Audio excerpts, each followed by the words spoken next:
Okay, so we killed a bunch of meat birds, meat chickens, broilers, Cornish cross, whatever everybody calls them. And I'm going to do some raw packing with some of the meat here. So in here, I lopped off the wings. I've got some wings down in here. I got thighs and legs over here. I'm not sure what I'm going to do with them yet. But I got a bunch more to go. I'm going to put all the wings and stuff, and I'm going to can them. It's a pressure can. But anyhow, I'm leaving bone on. It will literally just cook it till it's finished, and the bone will just come right out. It's very easy that way. Less stress, less work. So let's get this done. I do have some broth going over here to pour over the chicken. I'm not going to dry pack it. I'm going to pack it in broth. This got chicken boiling brothy stuff in it. And then I've got the pressure canner on going so that it's going to be a hot broth going into a hot pan. The jars aren't hot because the meat's cold because it's, well, raw packed. If the meat was hot, if I cooked the meat first, which you can do, you'd have hot jars. But I don't have that kind of energy to put forth into this today. So anyhow, broth going, canner going, meat's being packed. Okay, so cut the wing off here. You literally just got to cut. It's very easy done. Break his joint right there, cut the wing off. And then that wing is going to go down into the jar with the other wings. Okay, so I am putting seasoning in because everything's better with this. Don't measure it. I just put it in there. I'll probably put some garlic powder in it too. And then I'm going to dump the broth in. And then we're going to get it in the canner. Okay, now I'm going to put the broth in here. Now, mind you, you can dry pack it if you like, but I do not want to. There will be air in here, so you have to make sure you remove the air bubbles.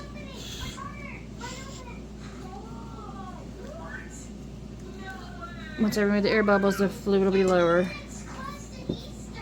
Okay, so to remove the air bubbles, they make air bubble removers, but they also make the same knife I've been using to raw chicken. It's fine. So just remove any of the air bubbles in here. That way I know my meat's covered. Man, I made a mess. Okay. Yep, see, there we go. We're going to leave it at 1 inch of headspace, which is on the jar.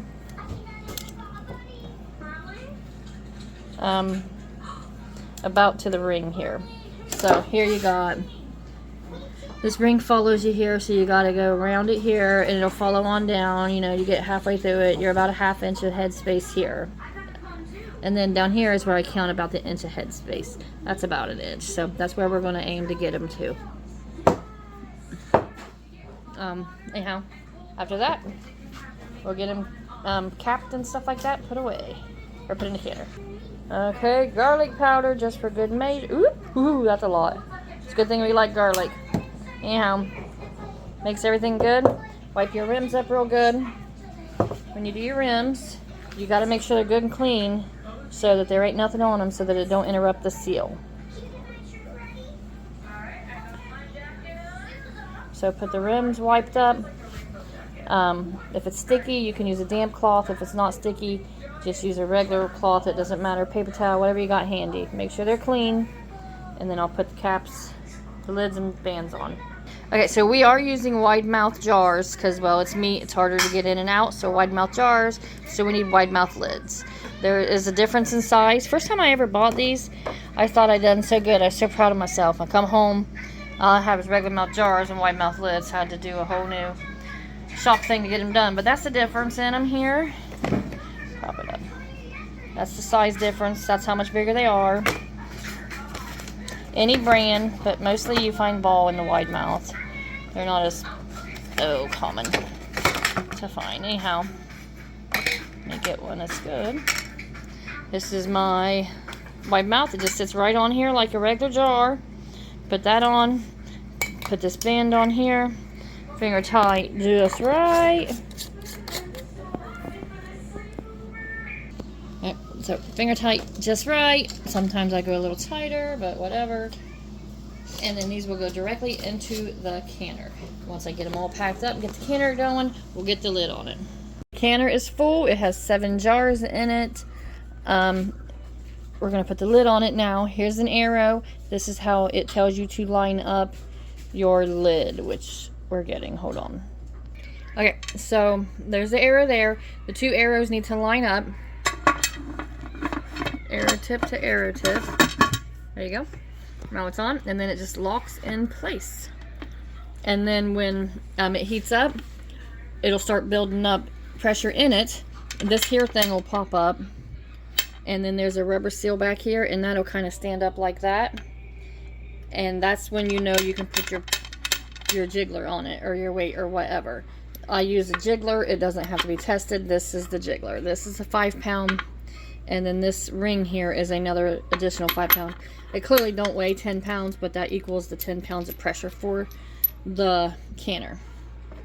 So with that, we just now have to wait for the pan to do its thing, where this will start spitting out some water and steam, and then it'll pop up and stand up like so. And when it's up, that's when it's time to get ready to put the jiggler on it. So now we just hurry up and wait. Okay, as you can see with the pressure canner here, my thingy here has popped up. It's ready to go. And if you look back here in the back, that there's also, touched it, don't touch it, standing up. That wasn't a very good shot because I burnt myself and then steamed the camera. And then some say let it steam out the vent pipe here for, oh my gosh, too close, too much happening. Steam out the vent pipe there, which it is doing, but it's also dripping water, so we might have put too much water in it. Because with bone on, meat is 1 hour and 15 minutes. Normally, I stress to you that it's 1.5 hours, but with bone in, where it's not as condensed thick meat, it's 1 hour and 15 minutes. That time does not start until this starts jiggling.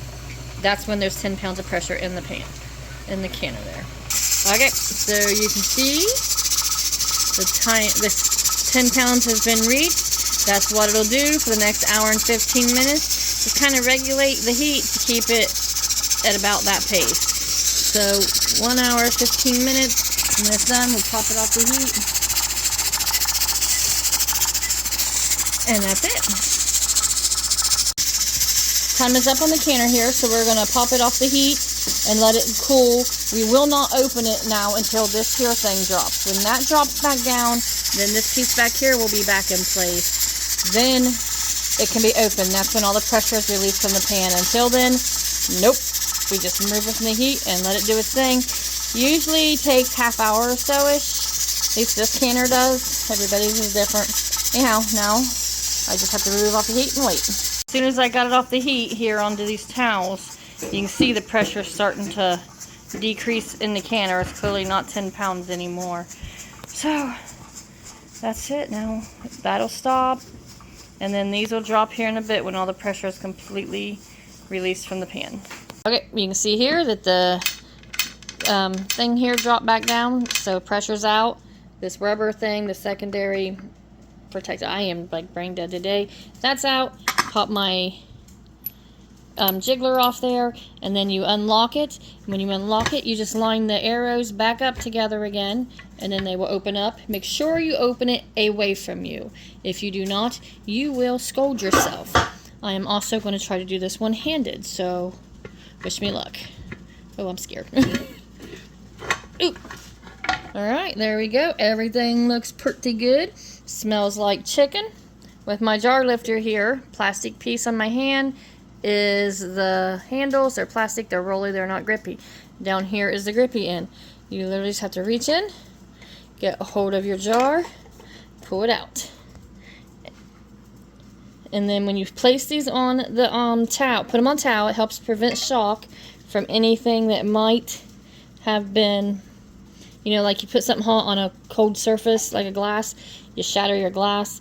Well, this prevents the shock from happening there. You can see the water is a little oily. It does siphon some. So, I'm getting these out.